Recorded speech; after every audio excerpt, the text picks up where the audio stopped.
El día de hoy estamos iniciando nosotros junto con la iglesia en el mundo.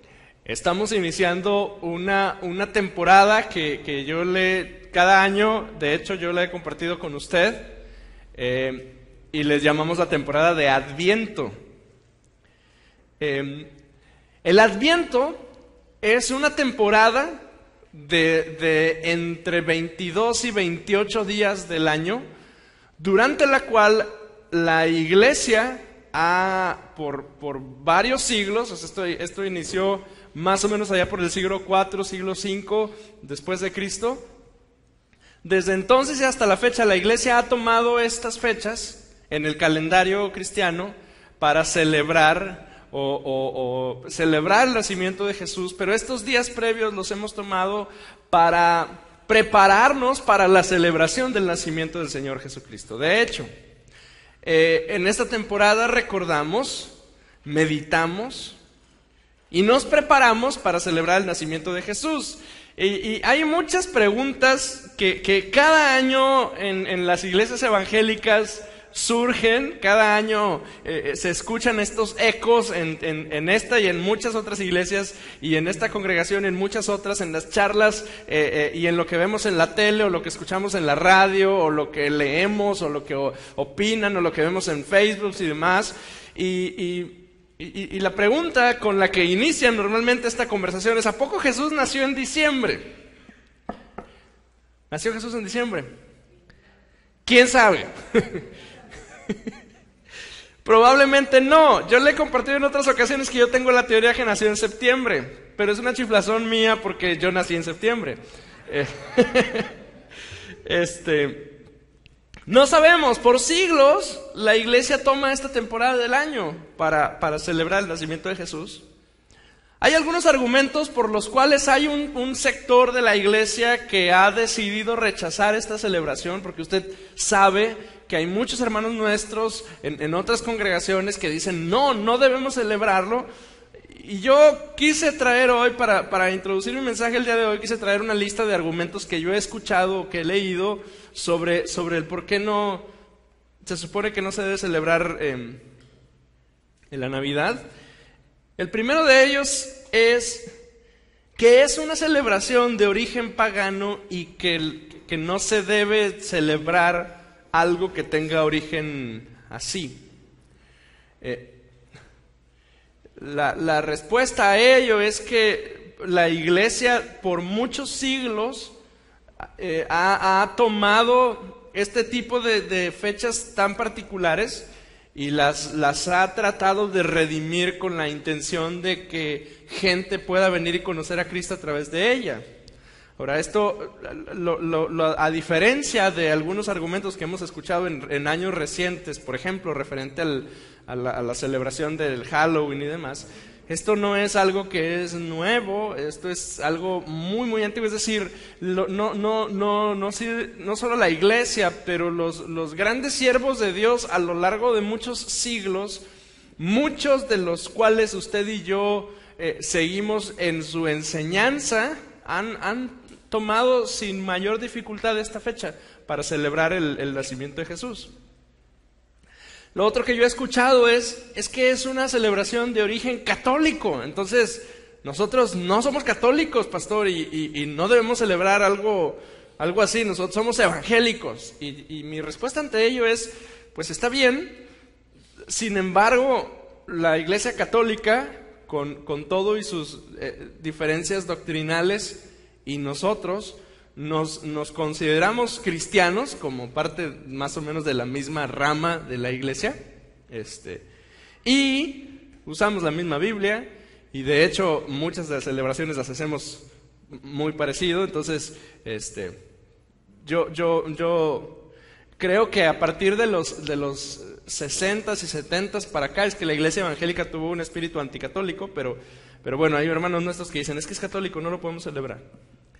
Hay hermanos que dicen el árbol de Navidad es una alusión a cultos a otros dioses. Hay un pasaje que es muy, muy usado, particularmente en estas fechas, que es Jeremías capítulo 10, versículos del 1 en adelante, que habla acerca de cortar árboles. Y el contexto de ese pasaje no es un árbol, sino la madera del árbol para producir ídolos, y con eso, en esa madera labrar pequeños ídolos que eso se adoren.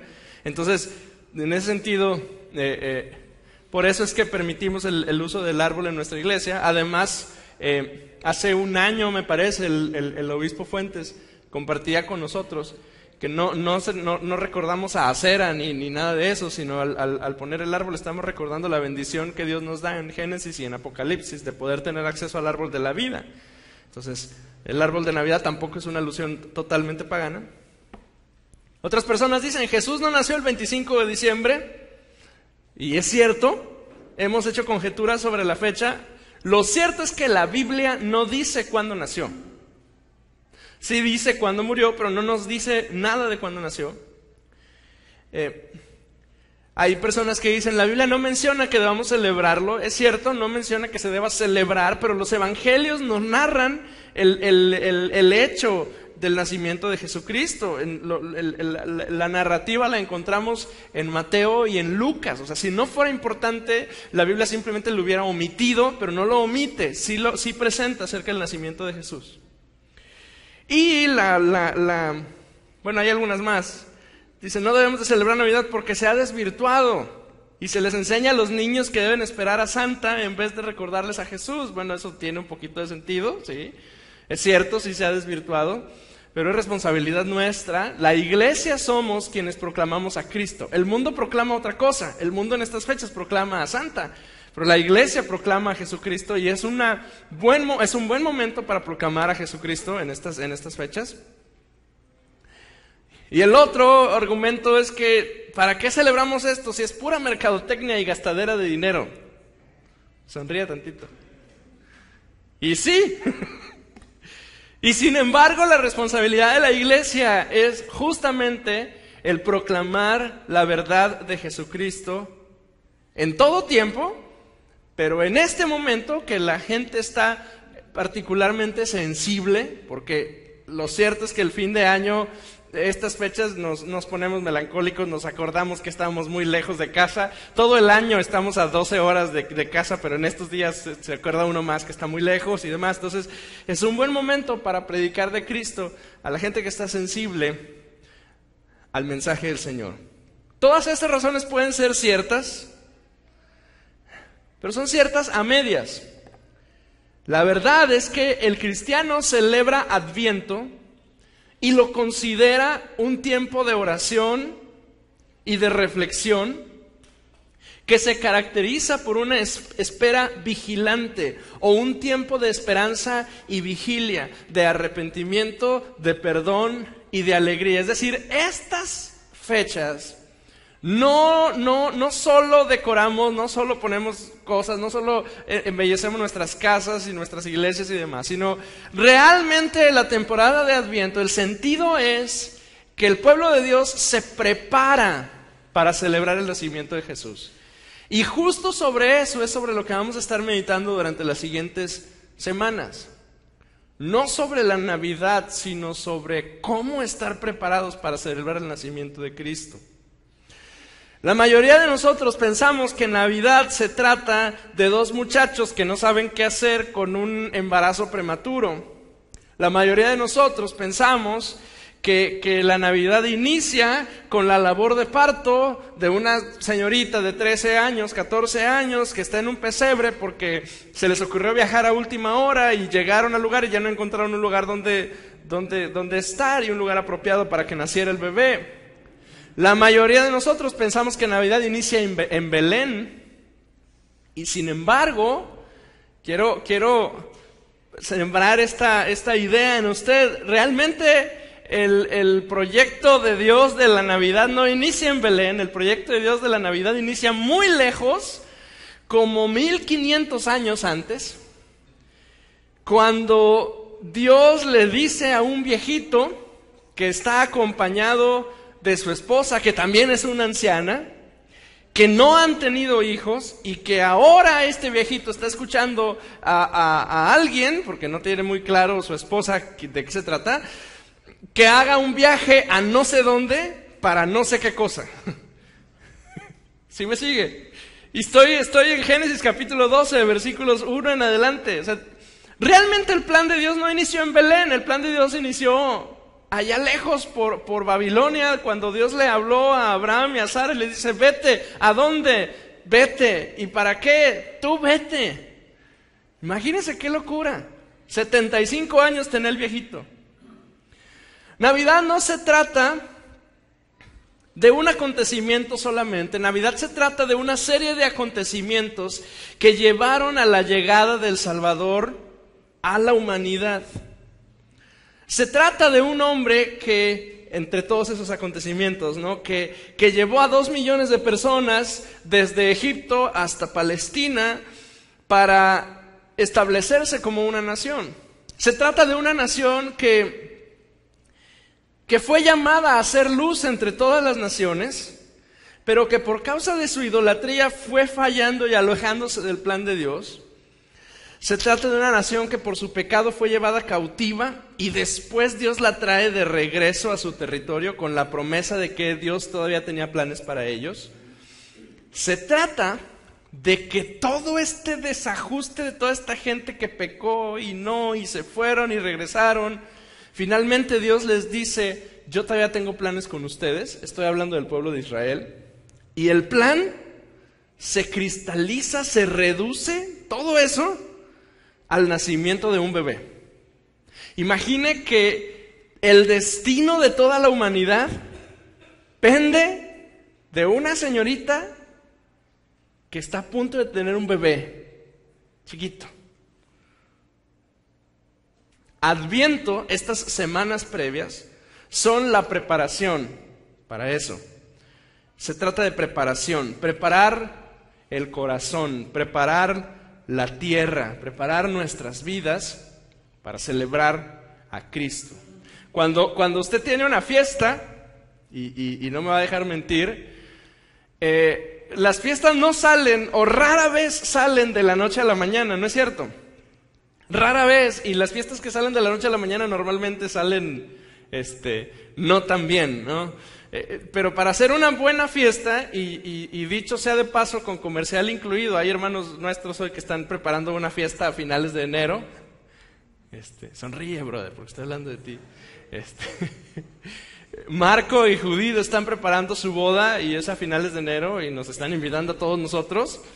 Y esto no sale en una semana, ¿o sí? No, esto tarda meses para preparar cada detalle porque las fiestas se preparan así, ¿no? Y entonces por eso es que tomamos estas semanas de preparación, porque vamos a celebrar el nacimiento de Cristo, pero no lo vamos a hacer a la ligera, no lo hacemos como escupiendo algo, no. Preparamos nuestro corazón para celebrar a Cristo. Nos preparamos buscando restauración. Quiero animarle el día de hoy a que vaya conmigo en su Biblia al segundo libro el segundo libro de Samuel en el capítulo 9. Porque el día de hoy quiero que leamos juntos un pasaje y con ese pasaje podamos ir juntos a través de este proceso de preparación para el nacimiento de Cristo. Usted dice, qué raro pasaje de Adviento, pastor, está tomando usted. Como que no tiene nada que ver con la Navidad. ¿Cómo se le ocurrió hoy? Seguramente anoche cenó mucho y por eso nos puso a leer este pasaje hoy. Bueno, sí cené mucho, pero no es por eso. Segunda de Samuel, capítulo 9, por favor. ¿Cómo preparamos nuestro corazón para el nacimiento de Cristo, para la celebración del nacimiento de Jesús? Nos preparamos buscando la restauración. Ve lo que dice este pasaje. Segunda de Samuel, capítulo 9, versículos 1 y en adelante. Dijo David: ¿ha quedado alguno de la casa de Saúl a quien haga yo misericordia por amor a Jonatán? Y había un siervo de la casa de Saúl que se llamaba Siba, al cual llamaron para que viniese a David. Y el rey le dijo, ¿eres tú Siba? Y él respondió, tu siervo. El rey le dijo, ¿no ha quedado nadie de la casa de Saúl a quien haga yo misericordia de Dios? Y Siba respondió al rey, aún ha quedado un hijo de Jonatán lisiado de los pies. Entonces el rey preguntó, ¿dónde está? Y Siba respondió al rey, está en casa de Maquir, hijo de Amiel, en Lodebar. Este pasaje es la presentación a un personaje apasionante para algunos de nosotros. Su nombre es Mefiboset. Unas cuantas hojas antes en su Biblia, en el capítulo 4, versículo 4, se nos habla un poquito, se nos presenta por primera vez este hombre llamado Mefiboset. Capítulo 4, versículo 4 dice, y Jonatán, hijo de Saúl, tenía un hijo lisiado de los pies. Tenía 5 años de edad cuando llegó de Jezreel la noticia de la muerte de Saúl y de Jonatán, y su nodriza le tomó y huyó. Y mientras iba huyendo apresuradamente, se le cayó el niño y quedó cojo, y su nombre era Mefiboset. Ahora un poquito de historia, porque el pasaje que estamos leyendo de 2 de Samuel capítulo 9, David, el rey David, un día después de que había establecido su reino, después de que las cosas marchaban bien en su trabajo como rey, un día sentado en su trono, dijo, yo tenía un amigo que se llamaba Jonatán. Ahora un poquito de historia. Antes de que David fuera rey, cuando todavía era rey Saúl, David le servía a Saúl. ¿Sí? La Biblia dice que era su paje de armas. Era su ayudante en el ejército y además era parte de la corte del rey. Y David, además de servir a Saúl, se hizo muy amigo de Jonatán, el hijo de David. Perdón, de Saúl, gracias. Y Jonatán y David eran eran muy unidos, eran como la uña y la cara, no sé, los mejores amigos que usted imagine, así, ¿no? Pituca y petaca, cosas así. Muy amigos. La Biblia de hecho describe la amistad de Saúl y de David como una amistad muy, muy, muy profunda. Como el afecto fraternal, como un carnal, un amigo muy cercano. Pero la historia nos dice que Dios ya le había quitado el reino a Saúl y que se lo había dado a David. Y el proceso de transición entre los dos reinos fue muy difícil. En el camino, Saúl y David se pelean, Saúl persigue a David, casi lo mata 2-3 veces, y casi mata a David a Saúl otras 2-3 veces. O sea, hay un pleito ahí muy complejo, que luego no entendemos con mucha claridad. Entonces, en medio de ese conflicto, David y Jonatán hacen un pacto, y se comprometen el uno con el otro para cuidarse mutuamente. Y al tiempo, en medio de la batalla, Saúl el rey muere y Jonatán su hijo, que era el heredero del trono, también muere. Y después de la muerte del rey, es David el que toma el trono de la nación. Se le muere su amigo y después David se convierte en rey. Pero al tiempo David se acuerda de aquel pacto, de aquella promesa que se habían hecho ellos, él y su amigo que ya había fallecido. Y dice, ¿cómo le hago para honrar el pacto, la promesa que yo le había hecho a mi amigo Jonatán? Y busca familia. Y resulta que el único familiar que tiene Jonatán es un hijo. Que justo el día, o sea, el mismo día que había fallecido tanto el abuelo como el papá, el chamaco tiene 5 años, dice la escritura, y van huyendo porque mataron al rey, mataron al príncipe y seguramente iban a buscar matar a todos los siguientes herederos y este muchachito era heredero al trono. Y se lo llevan huyendo y en el proceso se cae y queda permanentemente incapacitado. Imaginen qué tragedia. En un mismo día se le muere el abuelo, se le muere el papá y tiene un accidente traumático. Este chamaco, pasan varios años y este chamaco queda impedido para ser un guerrero, porque el trabajo de mayor honra era ser parte del ejército de la nación, y por su condición física no puede ser un guerrero, está físicamente impedido. Es muy probable que este muchacho Mefiboset, que ya es un hombre, viva con un constante dolor físico. Digo, si algunos, sé que algunos de nosotros, cuando hemos pasado un hueso roto, una situación física así de traumática, afortunadamente tenemos hospitales donde nos pueden atender y nos inyectan cosas y ¿no? Respiramos. O tomamos algún medicamento que nos ayuda a sobrellevar el dolor. Pero recuerde que esto pasó hace como 3,000 años, ¿no? O sea, hace mucho de esto, entonces no había avances, no había medicina, no había tecnología, no había tratamiento. Probablemente este hombre ha vivido con dolor permanente toda su vida. No tiene familia y fue despojado de todo lo que tenía. Y vive en un lugar llamado Lodebar. Repita conmigo fuerte, Lodebar. Lodebar es una palabra que significa sin pasto o lugar de olvido o lugar de soledad. En Lodebar no hay ovejas, no hay vegetación, no hay abundancia. Es probable que Lodebar sea un lugar donde se refugiaban los enfermos o los prófugos o los desamparados y leprosos. Es probable que ese sea Lodebar, sea una villita de lejos donde el leproso, que no podía tener contacto con nadie más, llegaba ahí y ahí se refugiaba. Donde el convicto que había cometido algún delito, algún asesinato, huía y se iba a Lodebar, donde nadie lo iba a buscar porque era donde vivían los inmundos, y ahí estaba Lodebar y ahí se metía y se escondía.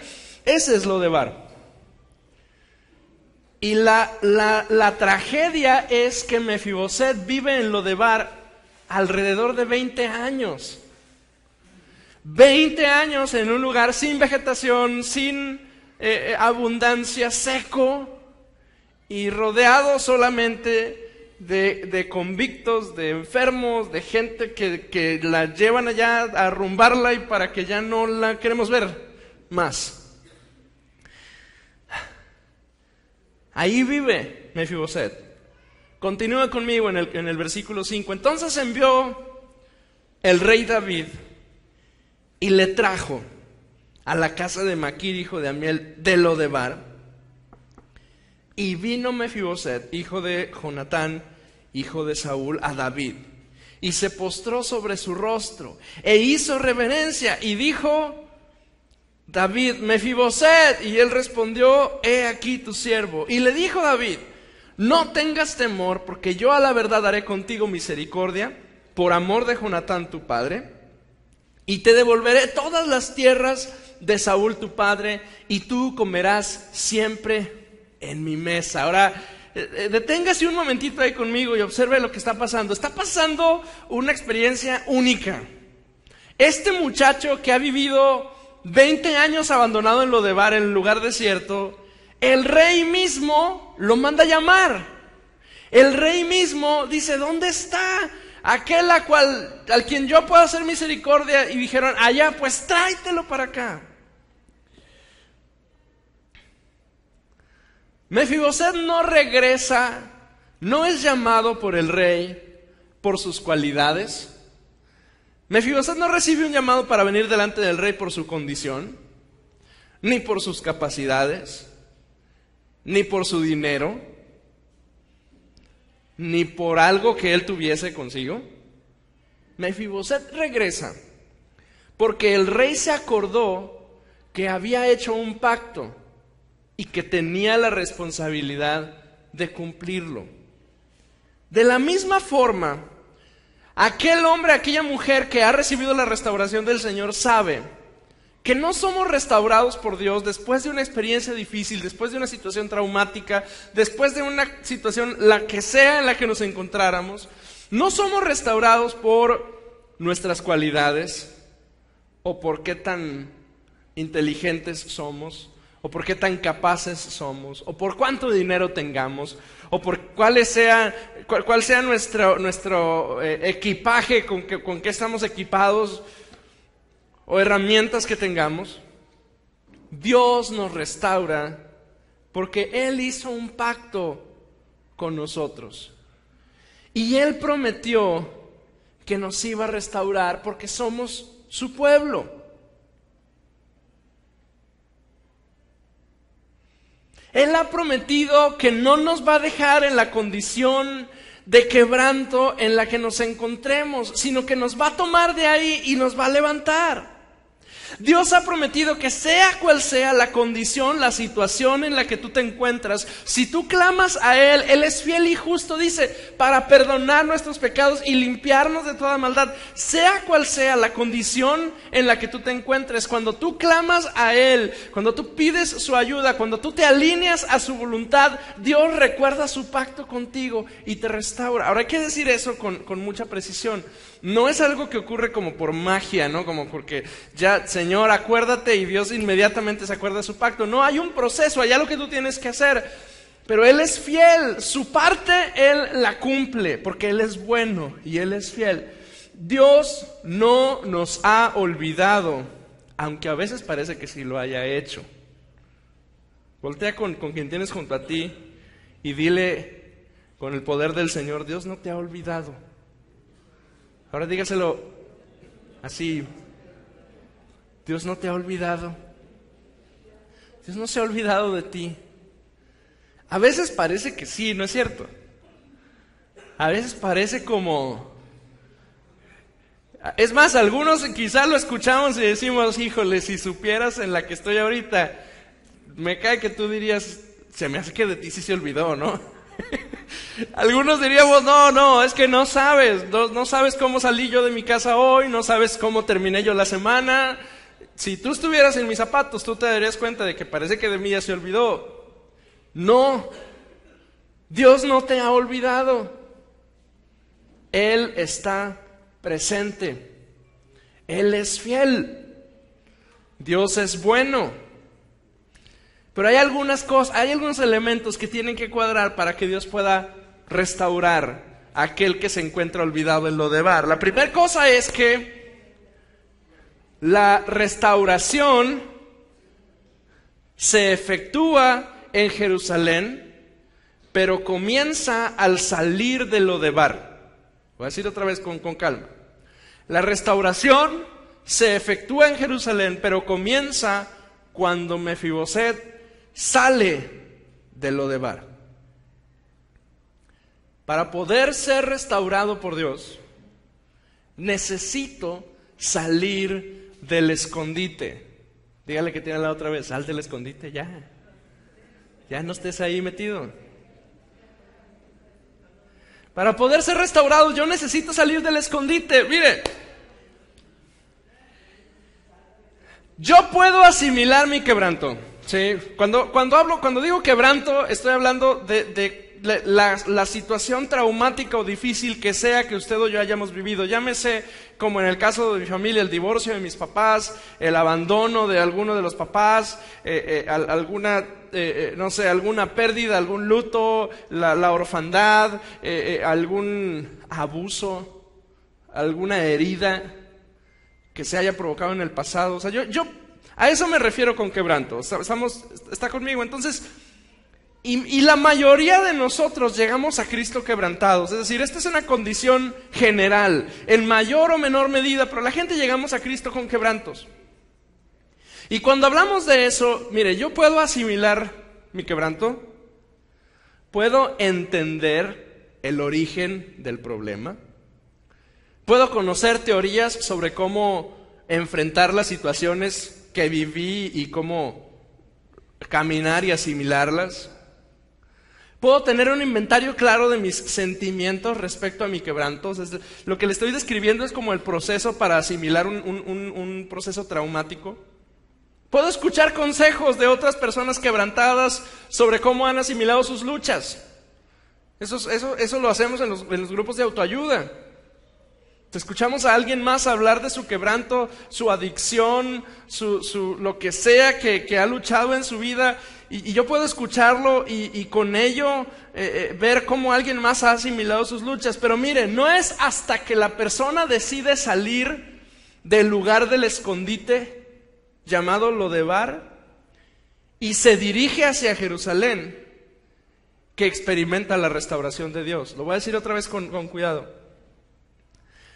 Puede usted saber mucho acerca del quebranto con el que usted esté luchando, pero hasta el momento en el que no se decida a salir del escondite y dirigirse a su cita con el Rey, hasta ese momento usted no va a ser restaurado.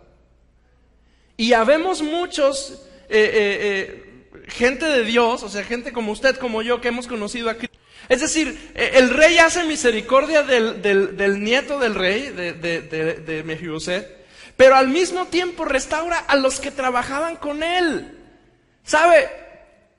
No solo la necesidad de ser restaurados nos debe de mover para buscar a Cristo, pero nos debe mover el correr a los pies del Señor, el hecho de que al mismo tiempo que Dios nos restaura, Dios hace un proceso de restauración a quienes están alrededor de nosotros. Haga un inventario de su familia. Observe a un lado y hacia el otro los que están junto a usted y note que hay muchos de ellos que necesitan la obra de restauración también. Y Dios puede obrar en cuanto usted se acerque delante del Rey. Verso 11, y respondió Siba al rey: conforme a todo lo que ha mandado mi señor el rey a su siervo, así lo hará tu siervo. Mefiboset dijo: el rey comerá a mi mesa como uno de los hijos del rey. Verso 12, y tenía Mefiboset un hijo pequeño que se llamaba Micaía, y toda la familia de la casa de Siba eran siervos de Mefiboset, y moraba Mefiboset en Jerusalén, porque comía siempre a la mesa del rey, y estaba lisiado de ambos pies. David, el rey, toma a un exiliado olvidado que estaba ya lejos y lo restaura como un príncipe. Lo vindica, le devuelve lo que le pertenecía, le da trabajadores, restaura toda su casa, lo sienta a su mesa. Y fíjese, observe este detalle. Mefiboset seguía siendo el Mefiboset que tuvo el accidente, seguía siendo el Mefiboset que se cayó cuando era niño, seguía siendo el Mefiboset que perdió a su papá y a su abuelo en el mismo día. La diferencia es que ahora vivía en Jerusalén y comía en la mesa del rey. Escuchen, mis quebrantos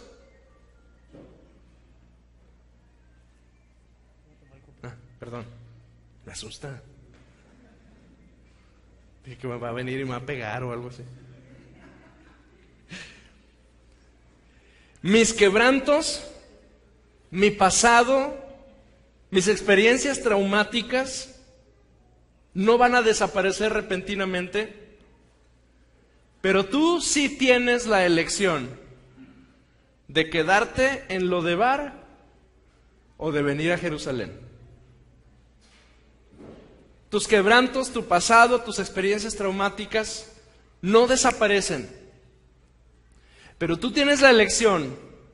Te quedas ahí y te sigues ahogando y muriendo lentamente en Lodebar, o te levantas y vienes al encuentro con el Rey. Te quedas ahí llorando y luchando y escuchando a otros quebrantados, y a lo mejor hasta los ayudas a los otros quebrantados, no les dices, bueno, pues tú tienes lepra, pues pobrecito de ti, mira yo cómo estoy luchando con mis piernas, ¿no? Bueno, tú, ¿me explico? Te quedas ahí luchando y sufriendo y llorando, o tomas la decisión de levantarte y venir delante del Rey. Ahora piense conmigo un minutito.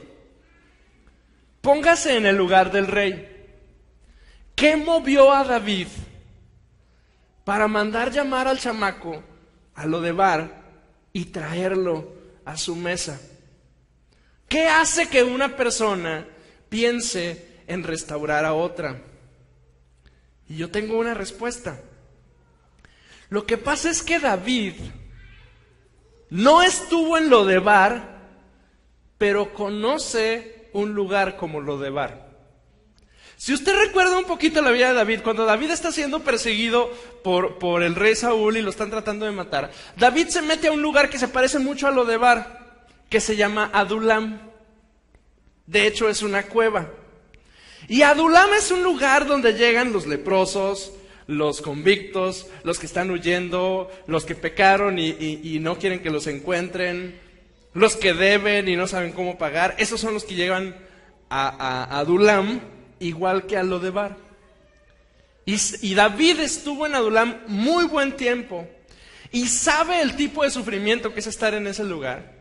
Y sabe la desesperanza y la tristeza y el ambiente difícil que hay en un lugar como estos. Y cuando escuchó que el hijo de su amigo estaba en un lugar así, inmediatamente dijo: sáquenlo de ahí y tráiganlo para acá, porque no puede seguir ahí. ¿Qué motiva el corazón de un hombre y de una mujer para ser un instrumento de restauración para otros? Es que aquel que ha experimentado un quebranto y ha vivido la restauración del Señor, no tiene opción más que ir y restaurar a otros. Si usted ha vivido la restauración del Señor en su vida, el llamado de Dios para usted es: eso que viviste, compártelo con otros. La Escritura, el Nuevo Testamento dice que consolamos con la misma consolación con la que nosotros fuimos consolados. En otras palabras, ¿usted ha experimentado a Dios restaurándole? Sí, pues usted es un instrumento para restaurar a otros. En un mundo egoísta, donde reina el individualismo, donde solo importo yo y mis planes y mis sueños, Dios nos llama a pensar en otros. Dios nos llama a restaurar a otros. Adviento, entonces, es un tiempo en el que meditamos y nos preparamos para celebrar el nacimiento de Jesús. Y usted y yo nos preparamos para Adviento así, de dos formas. Una, si usted está en Lodebar, si usted está allí escondido, lamiéndose las heridas, llorando los quebrantos, sufriendo los olvidos, lamentándose por lo que no es y pudo ser, escuche de parte del Señor: sal de ahí y ven delante del trono del Rey.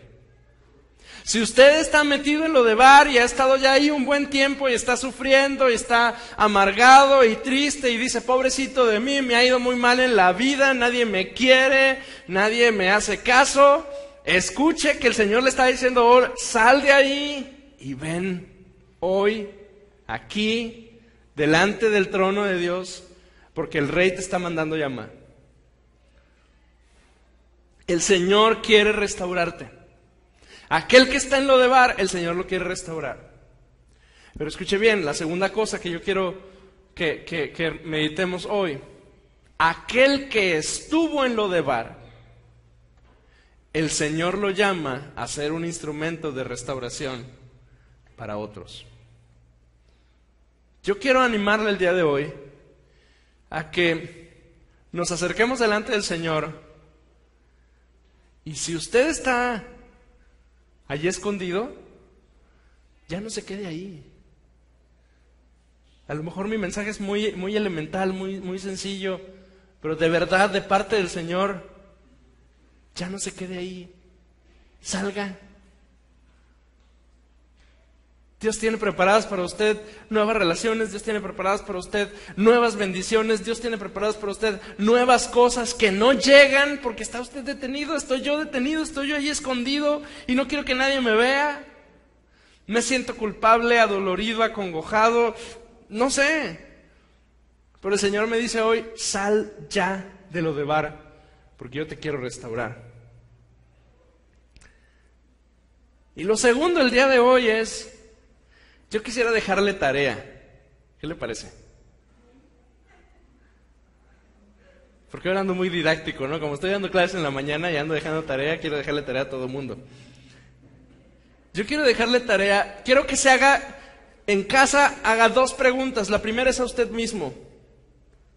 ¿Debo buscar la restauración o reconciliación con alguno de mis hermanos de la familia o de la fe?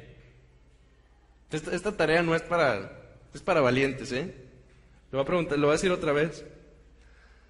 Pregúntese usted en casa, ¿debo buscar la reconciliación o la restauración con alguno de mis hermanos en mi familia o en la fe? Y mire, con esa, algunos de nosotros nos hacemos sorditos y decimos, no, ya todo está bien. Ya pasé, pastor. Bueno, dé el segundo paso. Acérquese con su esposa o sus hijos y pregúnteles, ¿debemos pedir perdón como familia a Dios por algo en específico o debemos buscar la reconciliación y o restauración con alguien? Junte a sus hijos hoy en la noche, júntese con su esposa hoy en la noche, hoy que esté cenando en casa, y pregúnteles, hijos, ¿debemos buscar la restauración, la reconciliación con alguien? Si se hizo sordito con la primera, le garantizo que se va a sorprender con la segunda. Porque muy probablemente usted, como yo, porque así somos, decimos, no, pues, todo está bien. Y en cuanto volteo con Agustín, me dice, sí, papi, acuérdate. En cuanto volteé con no sé, con Toñito, Juanito, alguno de sus hijos, se puede sorprender lo que le digan. ¿Sabe por qué? Porque Adviento es un tiempo de preparación. Nos estamos preparando para celebrar el nacimiento de Jesús, pero no lo hacemos comprando globos ni arreglando la casa. Lo hacemos haciendo un examen de nuestro corazón y preguntándonos, ¿estoy listo para celebrar a Cristo? ¿Estoy listo para celebrar al Señor? ¿O hay relaciones o personas que yo tengo que restaurar? ¿Estoy listo para celebrar al Señor o estoy escondido en lo de Bar, lejos donde nadie me ve?